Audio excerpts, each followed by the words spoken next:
Udah baik. Masih umur. Polda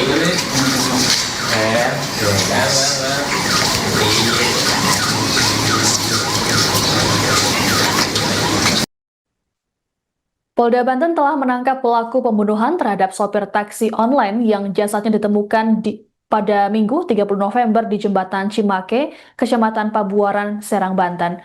Pelaku berinisial AN tersebut ditangkap polisi di Jalan Raya Serang Padeglang, Kota Serang pada Sabtu 6 Desember atau kurang lebih sepekan setelah penemuan jasad korban. Polisi menyebut bahwa AN merencanakan aksi pembunuhan terhadap sopir taksi online tersebut. Selengkapnya mengenai informasi ini akan dilaporkan oleh jurnalis Tribun Banten, Ahmad Haris. Selamat sore Haris, bisa dilaporkan apa yang jadi motif pelaku nekat membunuh sopir taksi online dan membuang jasadnya di jembatan Cimake? Ya, baik rekan Siska.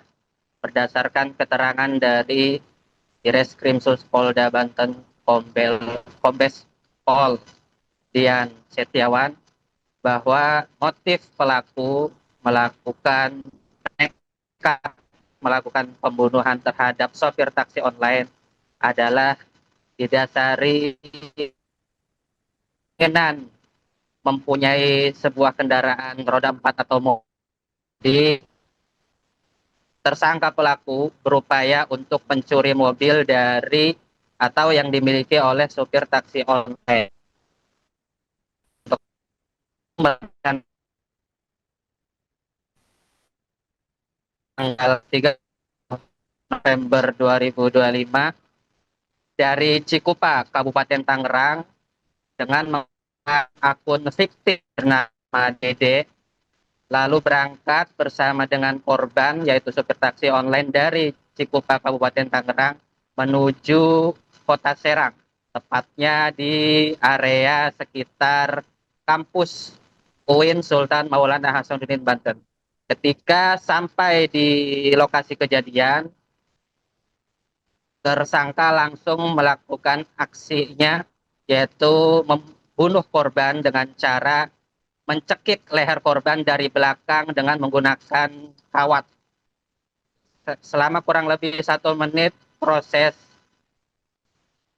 pembunuhan tersebut, setelah dirasa oleh pelaku korban sudah tidak sadarkan diri atau sudah tidak bernyawa, pelaku melakukan aksi pembuangan jasad korban ke sekitar jembatan Cimake di Kabupaten Serang.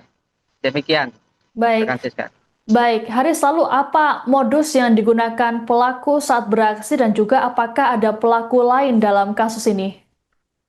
Ya, terkait berdasarkan keterangan polisi, tidak ada pelaku lain dalam kasus pembunuhan ini. Pembunuhan ini ditetapkan sebagai pembunuhan berencana atau pencurian dengan kekerasan dengan ancaman pidana minimal 20 tahun, maksimal penjara seumur hidup.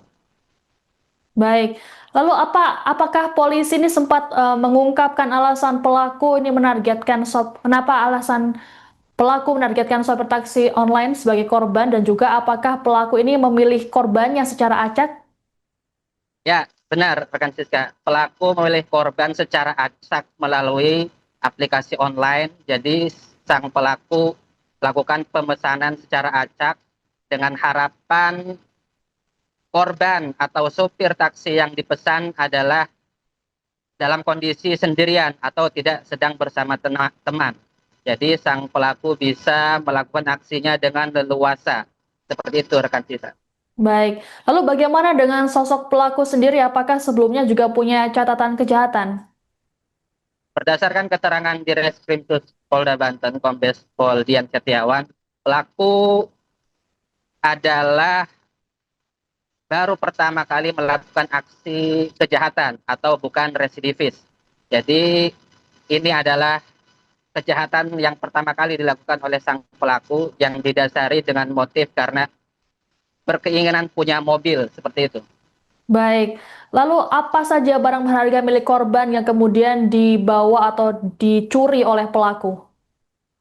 Di antaranya adalah mobil Calya, lalu barang-barang milik korban seperti handphone, surat-surat, dompet, dan uang yang dibawa oleh korban dibawa kabur oleh pelaku. Demikian. Baik, baik.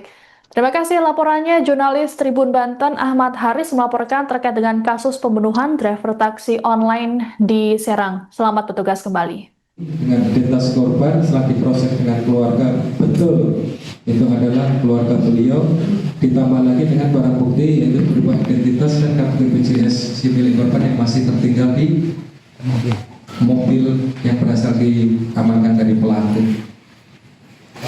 Cukup jelas. Dari hasil pemeriksaan, jadi pelaku memang sengaja menyuruh driver untuk berhenti di depan sekitaran UIN, kemudian langsung dijerat dari belakang, Pak. Posisinya membelakangi persis pelaku di iya, jadi korban di depannya persis dijerat dari belakang, kemudian kena pas lehernya langsung, sehingga kurang lebih dilakukan berlangsung 1 menit sampai dengan korban tidak sadarkan diri. Kemudian memastikan lagi masih diikat tangkap betis untuk memastikan korban ini meninggal dunia. Pelaku tunggal dan sudah direncanakan, jadi memang sudah mempersiapkan kabelnya, kemudian mereka pelaku sudah mempersiapkan masker, topi, sehingga pasca melakukan mereka sengaja menutupi identitas wajahnya dengan menggunakan masker, menggunakan jaket putih yang hanya kelihatan matanya saja. Dan pada saat menggunakan mobil pun sun visornya juga ditutup, jadi untuk menyulitkan petugas mencari terduga pelaku ini, sengaja wajahnya ditutup. Ya, terima kasih. Memang hasil dari otopsi, ya, selain korban meninggal akibat jeratan di leher, itu ada luka di bagian kepala belakang. Tapi kalau hasil pemeriksaan yang bersangkutan tidak melakukan pemukulan, mungkin dimungkinkan pada saat menjatuhkan dari mobil itu kan bawahnya aspal, batu, karena korbannya lebih besar, dia yang kecil jadi main seret dan dijatuhin seperti itu.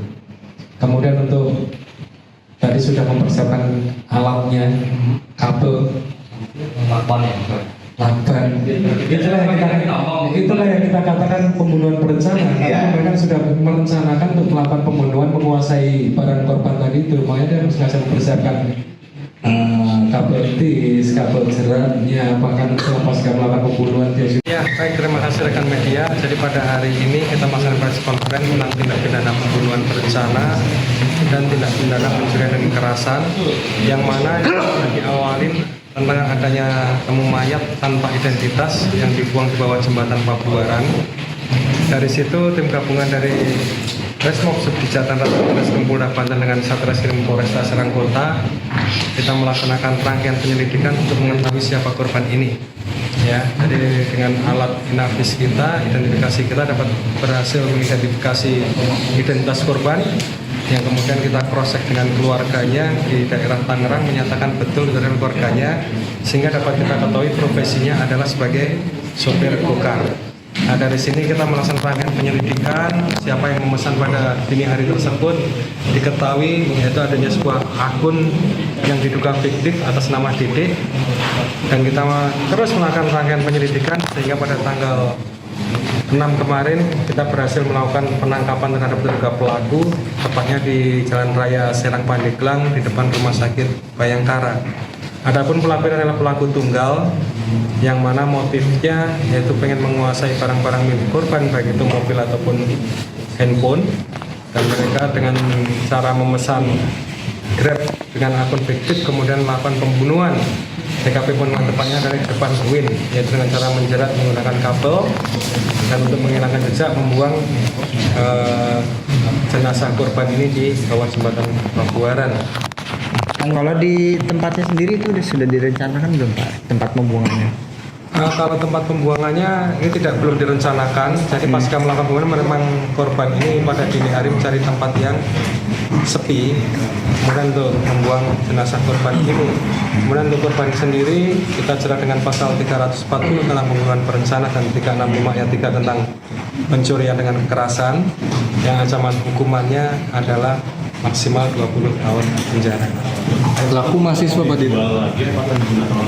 Untuk sementara pada saat kita amankan dengan hasil pemeriksaan kami, sementara masih mobil dikuasai sendiri untuk kendaraan operasional sehari-hari.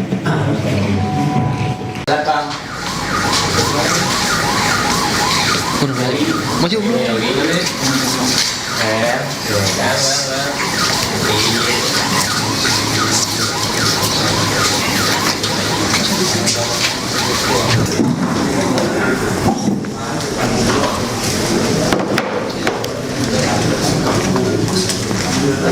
Ada perapatan di bagian pengelola belakang. Apakah memang pas eksekusi pelaku ini melakukan pemukulan menggunakan benda tumpul atau tidak pas kejadian? Terus kemudian ini kalau masalah idenya ada sulit menggunakan ini ya, maksudnya itu namanya Download Tribun X sekarang, menghadirkan lokal menjadi Indonesia.